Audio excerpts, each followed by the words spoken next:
लाहौर में वज़ीर आला पंजाब मोहम्मद शहबाज शरीफ की गवर्नर सिंध मोहम्मद ज़ुबैर से गवर्नर हाउस में मुलाकात हुई। इस मौके पर गवर्नर सिंध मोहम्मद ज़ुबैर ने धमाके में पुलिस अफसरान और अहलकारों समेत कीमती इंसानी जानों के ज़िया पर दुख और अफसोस का इजहार किया।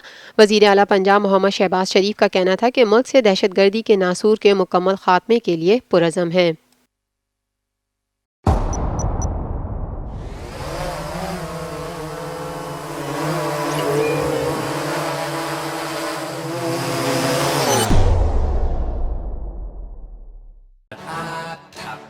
लाइव PSL मैचेस देखिए HD में tapmat.com पर और डाउनलोड द ऐप।